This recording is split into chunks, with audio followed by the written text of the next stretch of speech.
en muchos procesos, tanto fisiológicos como patológicos, algunos de ellos como crecimiento, cicatrización, reparación, tumores. Y todas estas células en proceso de proliferación van a pasar por lo que se conoce por el ciclo celular.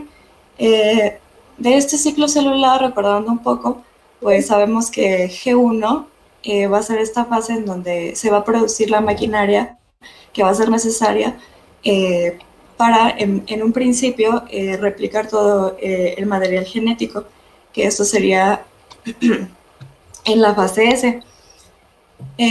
Después, en la fase G2, igual es como preparar toda la maquinaria ahora para la división, ya que tengo replicado el material genético. Ahora, también es necesario pues tener otros componentes de igual manera en la cantidad necesaria para poder realizar todo este proceso de mitosis, que sería la fase M. Los puntos de control, pues generalmente es como para detener el proceso en caso de que se detecte daño en el DNA. Y por la parte de la fase de inactivación por tiempo variable, pues simplemente es esta fase donde se encuentra cada célula que no está siendo estimulada. Y entonces, por ejemplo, las células que ya terminan el proceso de mitosis, que ya están divididas, quedan en esta fase de inactivación, y únicamente cuando venga un estímulo es que otra vez van a entrar en el ciclo a través de G1. Esto va a depender del tipo de células que tengamos. Por ejemplo, neuronas y células de músculo esquelético, la mayor parte de su vida van a estar en esta fase de inactivación.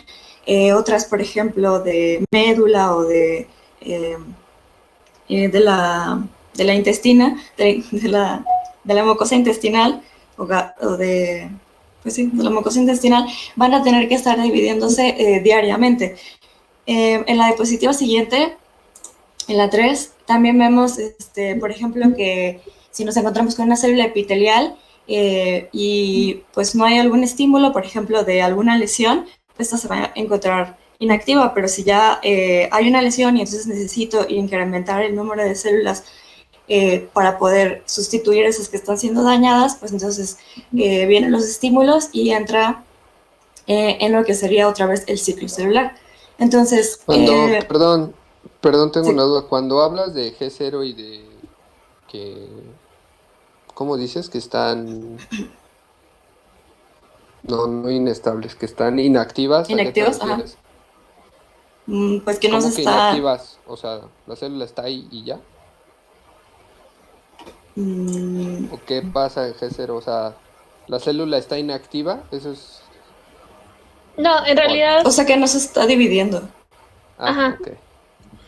Ok, entonces no se vayan los demás con la finta de que en G0 las células no está haciendo absolutamente nada. En G0 la célula está viviendo su vida normal, no se está replicando en ese momento. En ese momento no tiene necesidad de replicarse. ¿Ok? Bueno, ok. Siguiente. Ok. Entonces, encontramos que va a haber gran cantidad de estímulos, pero uno de los más importantes, hablando del ciclo celular, son los factores de crecimiento, los cuales a través de receptores acoplados a proteínas G van a estimular la síntesis de reguladores positivos y reguladores negativos del ciclo. En cuanto a reguladores positivos, vamos a tener principalmente dos familias, que van a ser las ciclinas y las cinasas dependientes de ciclinas. En las ciclinas, pues hay 8 tipos, pero los competentes al ciclo celular y a la regulación positiva son esos que vemos aquí, A, B, D y E. Entonces, estas dos familias van a actuar como un complejo, como vemos en el esquema. En principio, estas cinasas dependientes de ciclina se van a encontrar pues como inactivas. Cuando se une la ciclina a las cinasas, la van a activar. Estas cinasas ahora van a poder fosforilar a sustratos proteicos, y una vez que ocurre esta fosforilación, la ciclina pues se destruye. Y esta fosforilación a proteínas es lo que va a finalmente a hacer esta regulación positiva, ya sea activando o inactivándolas. En cuanto a los reguladores negativos, en primer lugar vamos a tener a la proteína RB, la cual, si vemos en la imagen superior derecha, cuando esta se va a encontrar en un estado de hipofosforilación, o que no va a estar fosforilada, entonces se va a unir a un factor de transcripción que es el E2F, y entonces este factor de transcripción pues no se va a poder unir al DNA, y entonces no se va a poder sintetizar la maquinaria que es necesaria para la replicación, porque no vamos a tener enzimas, por ejemplo, como la DNA polimerasa. Y entonces, si yo no tengo la maquinaria necesaria para que se dé este proceso de replicación, pues ni siquiera va a ocurrir esa transición de G1 a S. Es como una manera de regulación por parte de RB. Entonces, si está sin fosforilar, pues es como el perrito enojado, ¿no? Que no va a dejar que siga el proceso. En cuanto a cuando ya se fosforila la proteína, va a dejar al factor de transcripción libre, y entonces ya voy a poder tener las enzimas necesarias, y por lo tanto se va a dar la transición y el ciclo va a continuar. Por otra parte, están los inhibidores. Estos van a ser inhibidores de este complejo que vimos, de sinasa ciclina. Y entonces, si estoy inhibiendo a este complejo, no va a haber fosforilación. Y bueno, tenemos dentro de esos dos a la familia CYP y a la familia INC. Y una cosa muy importante es que dentro de esta familia pues se encuentra P27, y más adelante vamos a ver que uno de los estímulos que nosotros vamos a ocupar para nuestras células va a ser interleucina 2. Y una de las funciones de interleucina 2 es que va a inhibir a este inhibidor, a esta P27. Entonces, si no se está presentando P27, pues el complejo no se va a ver inhibido, entonces va a poder fosforilar, y entonces el ciclo va a poder continuar. Entonces, pues esto sería como una de las funciones importantes. En la siguiente diapositiva simplemente era para que se viera pues un poco más a fondo, ya como en conjunto de todos estos complejos y de lo que hacían como en cada parte. Por el tiempo creo que no voy a hablar sobre todos. Sí, está bien. Bueno, entonces... ¿Tiene alguna duda hasta aquí? No, todo bien. Bueno, entonces, como ya vimos, el ciclo celular tiene un montón de moléculas que están implicadas en su regulación, y estas moléculas no siempre, o sea, para que se sinteticen debe recibir la célula una serie de estímulos que permitan o lleven a la producción de esta síntesis de proteínas. En este caso, en esta práctica, lo que vamos a utilizar es interleucina 2, y les voy a hablar un poquito de ella en la siguiente diapositiva, por si la pueden cambiar, por favor. Entonces, la interleucina 2 es producida por linfocitos T activados, específicamente por linfocitos del tipo CD8. Entonces, puede actuar de manera autocrina sobre los CD8 o paracrina sobre linfocitos TSD4 y también sobre células dendríticas.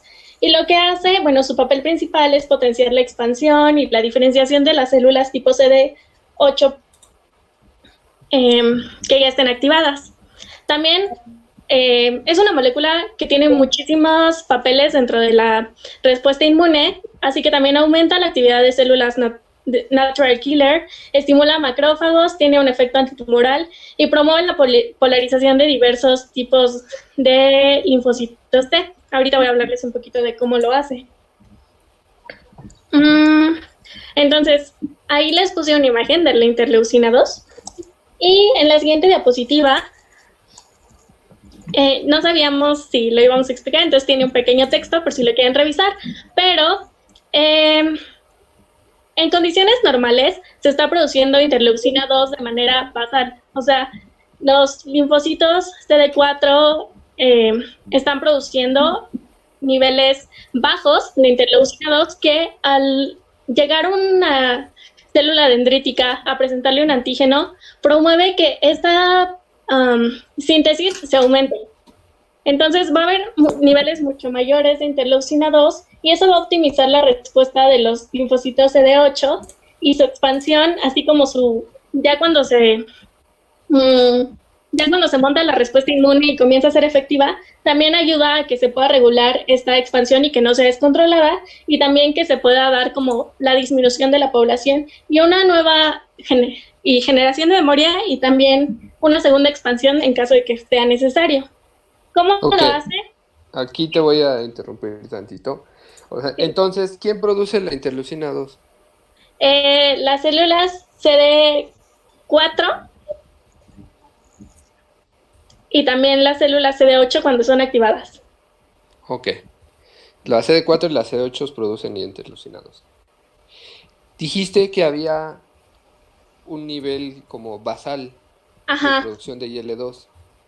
Sí. ¿Por qué o para qué se da eso?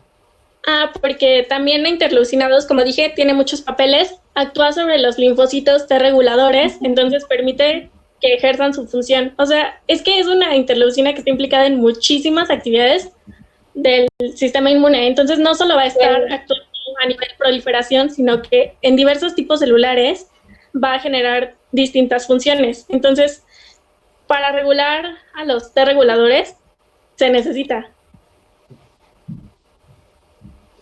Ok, pero ¿cuál sería la fuente basal de esa interleucina 2? Si mencionas que solo es cuando se activan, pero hay un basal, ¿de dónde viene ese basal?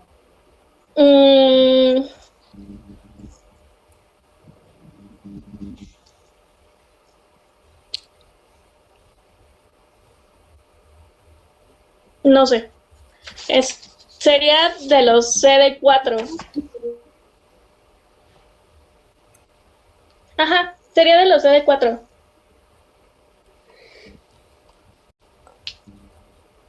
Ok, a ver, vamos a lo que tratamos de preguntarles o de que lo pongan en un contexto como más general. O sea, ¿por qué habría de haber una producción basal de interleucina 2? Es claro que tiene efectos sobre todo en las T reguladoras y ahorita podemos mencionar como por qué. Pero, ¿por qué creen ustedes que hay una producción basal de interleucina 2? ¿Por qué creen que debe de haber eso? Yo creo que podría ser porque son moduladores de la respuesta con moléculas de nuestro propio organismo. Entonces, si ellos están presentes, generaríamos enfermedades autoinmunes. Ok, pero a ver, vamos, ok. Pero a ver, o sea, en una situación basal, ¿necesitamos que una célula T reguladora esté muy activa, digamos? No.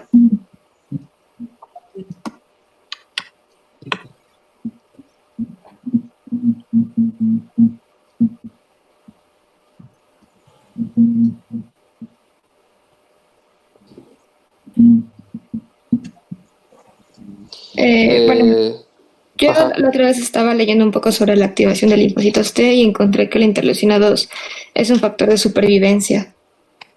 Entonces, pues básicamente para que los linfocitos sigan vivos. Pues sí, o sea, esa es para empezar, antes de que proliferen exponencialmente. O sea, que los linfocitos T van a estar en el ganglio así, nada más esperando a que les presenten. O los de memoria van a estar señales. ahí. Necesitan señales de que les den sobrevivencia, ¿no? Y una de esas señales es la interleucina 2. Por eso es que se producen niveles basales, sin siquiera que haya activación de la célula T. Para mantener a la población de linfocitos que se requiere, si no se mueren.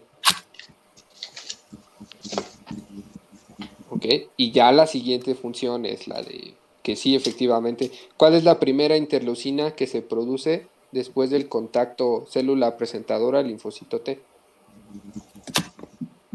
La 2. ¿Para qué? Para la proliferación.